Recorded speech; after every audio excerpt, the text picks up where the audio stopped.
నాకు నిజంగా మళ్ళీ కేసీఆర్ గారు గెలిచి ముఖ్యమంత్రి అయినారు, మన ప్రభుత్వం వచ్చింది, మన భూపాల్ రెడ్డి తిరిగి ఎమ్మెల్యే అయిందన్నంత గొప్పగా బ్రహ్మాండంగా ఈరోజు అక్కడి నుంచి ఇక్కడి వరకు ఒక విజయోత్సవ ఊరేగింపు చేసినట్టు మరి ఇక్కడికి వచ్చినాకనైతే తొక్కిసలాట జరిగే పరిస్థితి కనబడదు ఇక్కడికి వచ్చినాక, అట్లాంటి పరిస్థితి.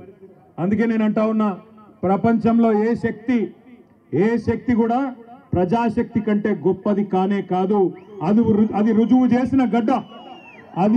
చేసిన గడ్డ ఈ పోరాటాల గడ్డ నల్లగొండ అనే మాట నన్ను గుర్తు చేస్తా ఉన్నా. ఈ రోజు కాదు, ఇవాళ ఉన్న వాళ్ళు కొత్తగా మేమేదో సామ్రాజ్యానికి అధిపతులైపోయినాం, చక్రవర్తులైపోయినాం, రారాజులైపోయినాం అని విర్రవీగుతున్న వాళ్ళ గురించి కాదు నేను చెప్పేది.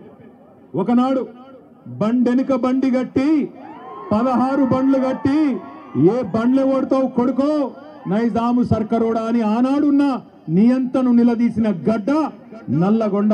అందుకే పోరాటానికి స్ఫూర్తి అయిన నల్లగొండ గడ్డకు వందనం. ఇక్కడికి విచ్చేసిన ప్రతి నల్లగొండ రైతు బిడ్డకు శిరస్సు వంచి పాదాభివందనం.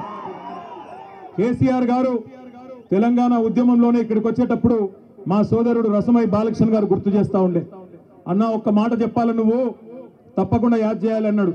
ఏందన్నా అంటే చెప్పినాడు, అన్న ఒకనాడు కేసీఆర్ గారు స్వయంగా పాట రాసిండే, పక్కన కృష్ణమ్మ ఉన్న ఫలితమేమి లేకపాయే, పాలమూరు నల్లగొండ పంటలన్నీ ఎండిపాయే అంటూ కేసీఆర్ గారే స్వయంగా కలం పట్టుకొని మరి మన నల్లగొండ దుస్థితి గురించి వర్ణించి ఆనాడు జలసాధన ఉద్యమంలో 2002-03 సంవత్సరంలోనే పాట రాసిండు అని అన్న చెప్పిండు. అనగానే పక్కనే నిరంజన్ రెడ్డి గారు అందుకొని, అదేమంటావు బాలకిషన్, అక్కడ ఉండే ఫ్లోరైడ్ పరిస్థితి గురించి కూడా కేసీఆర్ గారే పాట రాసిండు కదా, బ్రహ్మాండమైన పాట రాసిండు, సూడు సూడు నల్లగొండ గుండె నిండా ఫ్లోరైడ్ బండ అంటూ ఇక్కడ కాళ్ళు చేతులు నడుమంకర పోయిన లక్షలాది మంది గురించి కూడా కేసీఆర్ గారే రాసిండు కదా అని చెప్పి నిరంజన్ రెడ్డి గారు వెంటనే అందుకున్నారు.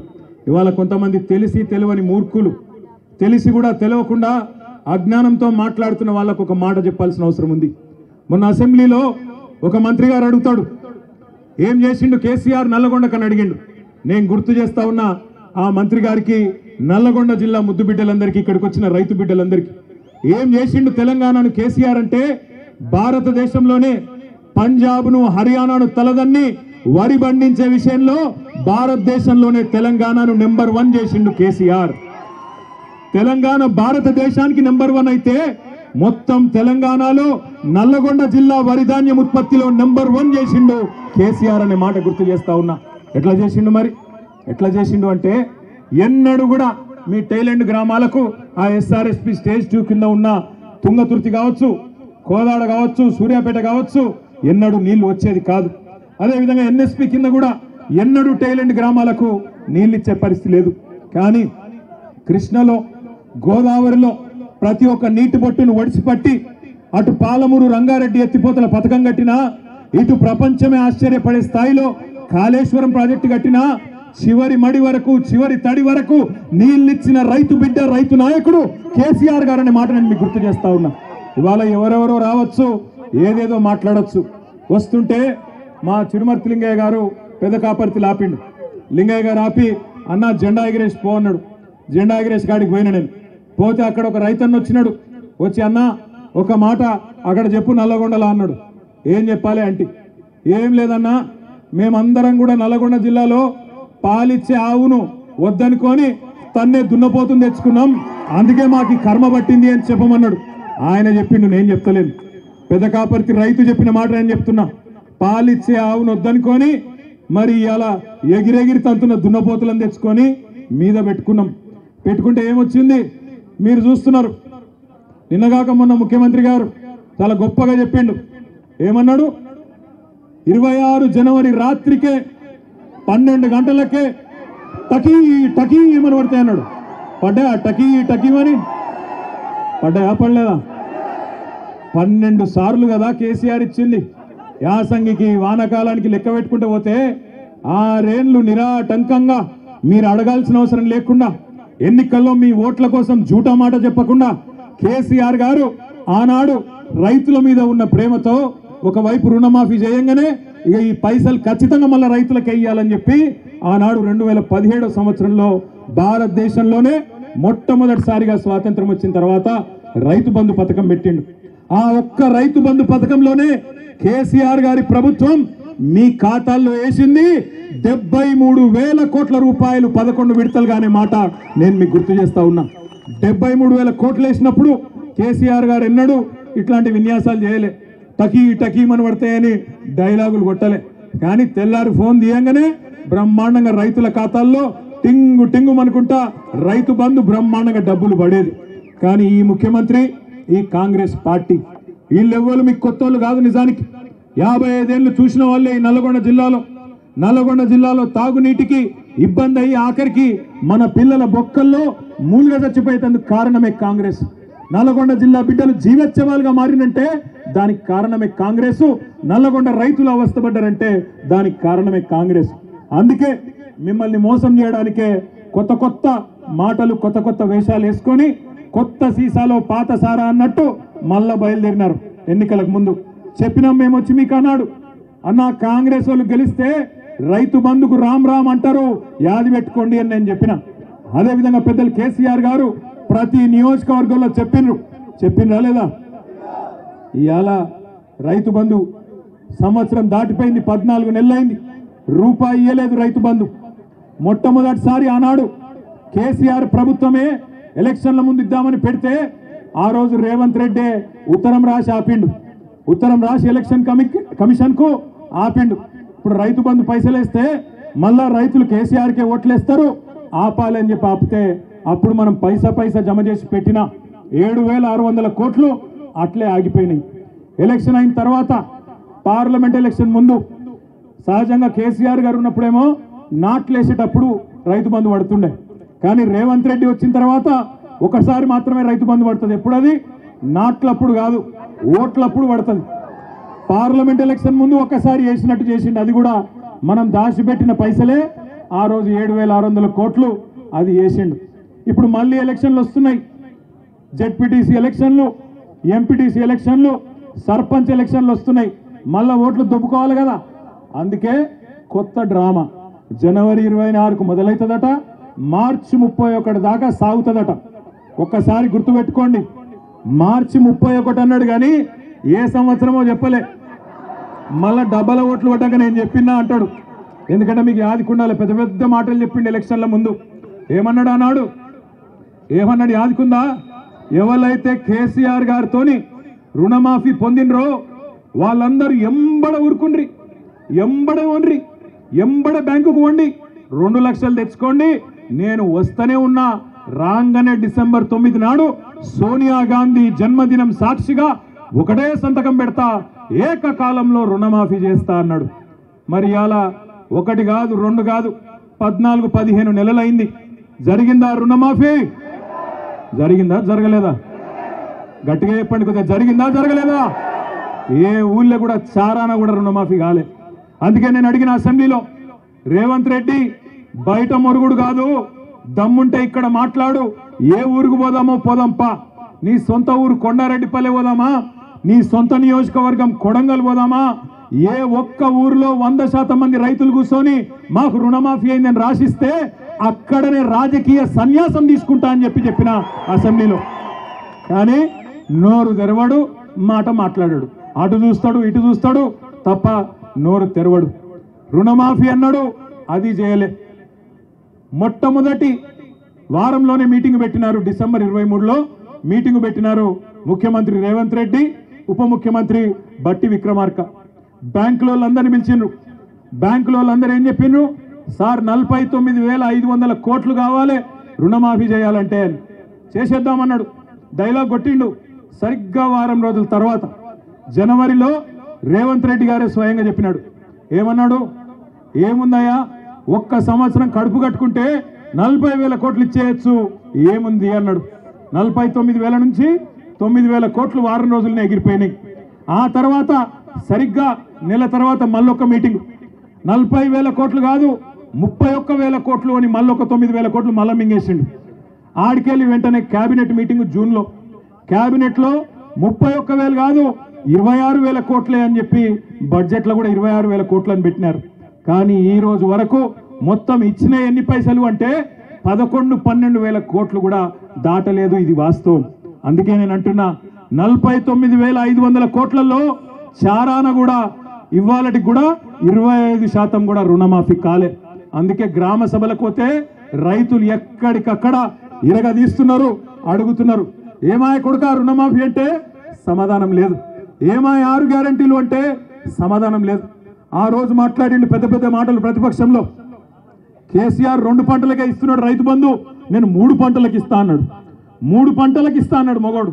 మరి ఇవాళ ఏమైంది? 3 కాదు, 1 పంటకి ఇచ్చనికే కింద మీద అవుతా ఉన్నాడు.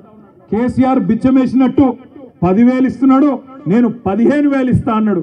పడ్డాయా 15,000 ఎవరికన్నా?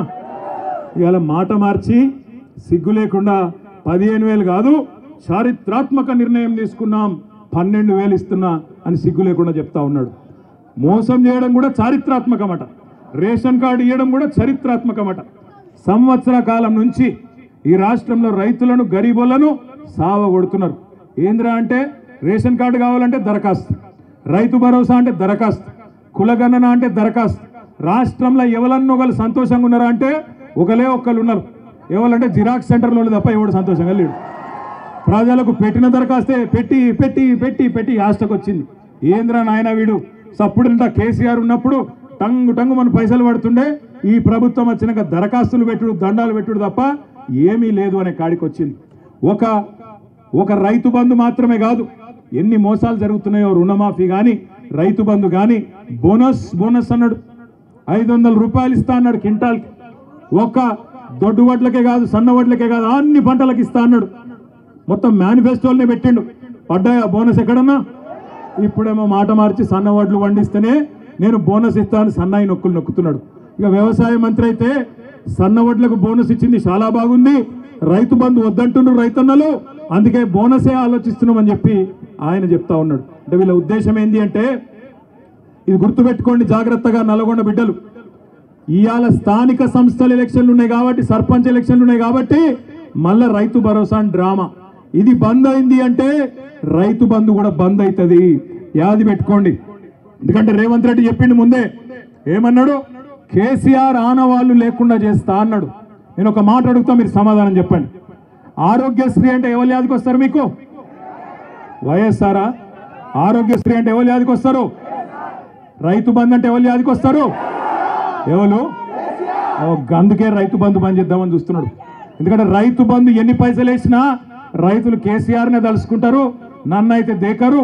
కాబట్టి దీన్ని ఎట్లన్నా ఖతం చేయాలని చెప్పి గుంపు మేస్త్రి గారు పన్నాగం పన్నిండు. అందుకే నేను చెప్తున్నా మీకు, జాగ్రత్తగా ఉండండి, జాగ్రత్తగా వినండి. ఒక్కొక్క ఎకరానికి మనకు రేవంత్ రెడ్డి ప్రభుత్వం, కాంగ్రెస్ ప్రభుత్వం రైతులకు బాకీ పడ్డది. 2023 యాసంగి పంటకు మీకు 2,500 రూపాయల పైగీతం, 2,500 రూపాయలు బాకున్నాడు. అదేవిధంగా వానాకాలం రైతు బంధు మొత్తం ఎగ్గొట్టిండు. ఇది కాదురా అయ్యా, ఇంకోటి ఇదే, ఇగో ఇది ఏం చెప్తున్నా అంటే, ఇది యాసంగి 2023 యాసంగి పంటకు 5,000 ఇచ్చిండు, చేతులు దులుపుకున్నాడు. అప్పుడు ఎకరాకు 2,500 బాకీ ఉన్నాడు. తర్వాత వానకాలం ఒక్కొక్క ఎకరానికి 7,500 రూపాయలు బాకీ పడ్డాడు. మళ్ళా ఇప్పుడు యాసంగి వచ్చింది, మళ్ళా ఇప్పుడు తప్పించుకునే ప్రయత్నంలో ఉన్నాడు. తప్పించుకోనియద్దు, 15,000 కాదు 12,000 ఇస్తా అని తప్పించుకునే చక్కర్లో ఉన్నాడు. అందుకే మీ అందరికి నేను చెప్తున్నా, ఒక్కొక్క ఎకరానికి ఎంత బాకీ ఉన్నాడు రేవంత్ రెడ్డి? కనబడుతుందా లేదా? ఇది ఒక్కొక్క ఎకరానికి ఎంత బాకీ ఉన్నాడు? 17,500 రూపాయలు బాకీ ఉన్నాడు. కాంగ్రెస్ వాళ్ళు ఓట్లు అడిగేందుకు వస్తారు, మళ్ళా అమ్మ, అయ్యా, అక్క, అల్లుడు, తమ్ముడు అనుకుంటూ వస్తారు. అడుగుండ్రి, ఏమరా కొడక బాగా చెప్తివి, అసెంబ్లీ ఎలక్షన్ల ముంగట ఎక్కడున్నారు కాంగ్రెస్ వాళ్ళు? మళ్ళా కొట్లాడేది గదే కేసీఆర్ దళం కదా, గదే కేసీఆర్ బిడ్డలు కొట్లాడుతున్నారు, గదే గులాబీ జెండా కొట్లాడుతున్నది రైతుల గురించి. మీరెక్కడ పోయినరు అని కాంగ్రెస్ వాళ్ళని అడగండి. ఎక్కడ పోయినాయి మా వానాకాలం రైతు బంధు? ఎక్కడ పోయింది 15,000 రూపాయలు? నిలదీయండి. ఏమైంది రుణమాఫీ అని అడగండి, ఏమైంది బోనస్ అని అడగండి. అడగకపోతే అమ్మ కూడా అన్నం పెట్టది, యాది పెట్టుకోండి. అడగకపోతే అమ్మ కూడా బువ్వ పెట్టది. అందుకే అడగాలి. పోరాటాల పురిటిగడ్డ నల్లగొండనే మొత్తం రాష్ట్ర రైతాంగానికి ఆనాడు సాయుధ పోరాటంలో ఎట్లయితే స్ఫూర్తి నింపిందో, మళ్ళొక్కసారి రాష్ట్రంలో రైతులు తిరగబడేందుకు నల్లగొండనే వేదిక కావాలి. అందుకే ఇక్కడి నుంచే మొదలు పెట్టినాం ఈ రైతు పోరు. నేను మీ అందరితో ప్రార్థించేది ఒకటే, ఇంకా 4 ఏళ్ల సమయం ఉంది. ఇక్కడికి వస్తుంటే మహమూద్ అని ఇక్కడనే నల్లగొండ పట్టణంలో ఎంటర్ అవుతుంటే ట్రాఫిక్ వచ్చింది. మా కారు మెల్లగైంది. పక్కకు ఆటో వచ్చి ఆగింది. ఒకటి తమ్ముడు ఆటో నడుపుతున్నాడు. ఆదాబ్ అన్న అన్నాడు. ఆదాబ్ భాయ్ అంటే క్యా నామ్ హై అన్న? मेरा नाम महमूद है साहब అన్నాడు. క్యా హాల్ హై మహమూద్ అంటే క్యా హాల్ హై సాబ్ సబ్ బర్బాద్ హై క్యా హాల్ హై అన్నాడు. నాశనం అయిపోయినాం. కాంగ్రెస్ ప్రభుత్వం వచ్చినాక రైతులు 410 మంది చచ్చిపోయినరు. గురుకులాల్లో పిల్లలు 55 మంది చచ్చిపోయినరు. ఆటో డ్రైవర్లు 100 మంది చచ్చిపోయినరు. చేనేత కార్మికులు ఇప్పటికి 35 మంది చచ్చిపోయినరు. మొత్తం నాశనం చేస్తున్నాడు సార్ వీడు అన్నాడు. అంటే మరి క్యా కర్నా? ఏక్ ఓటు కా సజా 5 సార్లు అయినా మహమూద్ భాయ్ అన్న నేను. ఒక ఓటు శిక్ష 5 ఏళ్ళు కదా అన్న నేను. అంటే ఏమంటుండు తెలుసా మహమూద్? క్యా సాబ్ కోई తర్కీబ్ నీ క్యా అంటుండు. ఏమన్నా ఉపాయం లేదా అంటుండు. అంటే నేనంటే ఆడికెళ్ళుందిరా పోయి ఉపాయం ఏం లేదు, ఎదురు చూడాలి, ఏం చేస్తాం మరి. మేము తయారున్నాం పోరాడేందుకు. మా వాళ్ళందరూ తయారున్నారు. కేసీఆర్ తయారు చేసిన మా తమ్ముళ్ళు, మా అన్నలు, మా అక్కలు, చెల్లెళ్ళు అందరు తయారున్నారు. బాగా నీలుగుతున్న మంత్రులు ఎవరైతున్నారో రైతు బంధు అడిగితే చెప్పుతో కొడతా అనే మంత్రి ఒకడు ఉన్నాడు. ఇంకా చాలా మంది మీటింగ్ పెట్టుకుంటామంటే అడ్డుకునే సన్నాసి మంత్రి. గింత భయపడతాడు ఎవడన్నా మీటింగ్ పెట్టుకుంటామంటే. గంత భయం ఎందుకు నీకు? భూపాల్ రెడ్డిని తీసుకుపోయి పోలీస్ స్టేషన్లో ఆడ పోలీసు వాళ్ళు అడ్డం ఉండి భూపాల్ రెడ్డి మీద దాడి చేస్తావా? సిగ్గుందా నీకేమన్నా అని అడుగుతున్న మంత్రి కోమటిరెడ్డి వెంకటరెడ్డి. నీకు ధైర్యం ఉంటే దమ్ముంటే గడియారం సెంటర్కు రా. గడియారం సెంటర్కి వచ్చి మా లెక్కన మీటింగ్ పెట్టి చెప్పు రైతులకు ఏం పీకింది నీ ప్రభుత్వం ఈ సంవత్సర కాలంలో చెప్పు. ఉత్తమ్ కుమార్ రెడ్డి, కోమటిరెడ్డి వెంకటరెడ్డి పెరిగిన ఆకారాలు మాత్రం బాగా పెరిగినాయి, అహంకారాలు బాగా పెరిగినాయి, కానీ పీకిందేమీ లేదు నల్లగొండకు.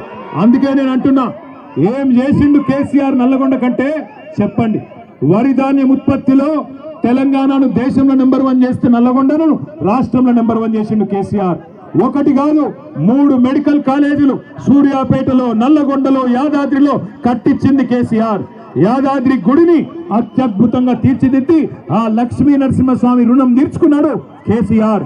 తామర చెర్లలో అద్భుతంగా మొత్తం తెలంగాణలోనే అతి పెద్ద విద్యుత్ ఉత్పత్తి కేంద్రం కట్టించింది కేసీఆర్. చెప్పుకుంటా పోతే 1-2 కాదు ఎన్నో పనులు చేసినాం.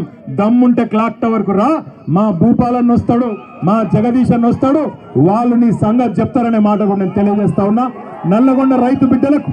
ఎందుకంటే మనం ఆఖరికి మనం హైకోర్టు కూడా ధన్యవాదాలు చెప్పాలి, మనకు న్యాయ వ్యవస్థకు ధన్యవాదాలు చెప్పాలి. ఎందుకంటే రేవంత్ రెడ్డి ప్రభుత్వం అడ్డుకునే ప్రయత్నం చేసిన హైకోర్టు దేశంలో ఇంకా న్యాయం ఉన్నది, ధర్మం బతికే ఉంది కాబట్టి రైతుల పోరాటంలో న్యాయం ఉందని చెప్పి హైకోర్టు కూడా అంగీకరించి ఇవాళ పర్మిషన్ ఇచ్చి ఈ క్లాక్ టవర్ సెంటర్ లో మనకు ఇవాళ సభ జరుపుకునే, ధర్నా జరుపుకునే అవకాశం ఇచ్చినారు. ముఖ్యమంత్రి రాజ్ భవన్ ముంగట ధర్నా చేస్తేనేమో ఏం కాదట, ట్రాఫిక్ అంతరాయం కాదట. మరి ఇక్కడ క్లాక్ టవర్ కాడ మనం ధర్నా చేసుకుంటే మాత్రం నల్లగొండ రైతు బిడ్డల కోసం ఇక్కడ చాలా ఇబ్బంది అవుతుందట, వెంకటరెడ్డికి చాలా ఇన్కన్వీనియన్స్ అవుతుందట, అందుకే పర్మిషన్ ఇయ్యరట. కానీ నేను గుర్తు చేస్తా ఉన్న పోలీస్ అధికారులకు, జిల్లా యంత్రాంగానికి కూడా మర్చిపోకండి, భవిష్యత్తు మళ్ళీ ఖచ్చితంగా గులాబీ జెండాలే, ముమ్మాటికి తిరిగి వస్తాం. ఇవాళ ఎవరెవరైతే కాంగ్రెస్ కార్యకర్తల కంటే అతిగా ప్రవర్తిస్తున్నారో అన్ని గుర్తు పెట్టుకుంటాం, వడ్డీతో సహా ఇస్తాం, యాది పెట్టుకోమని చెప్తూ మళ్ళొకసారి నల్లగొండ రైతు బిడ్డలందరికీ ధన్యవాదాలు తెలియజేస్తూ జై తెలంగాణ, కేసీఆర్ గారి నాయకత్వం, జై తెలంగాణలో అడుగు పెట్టంగానే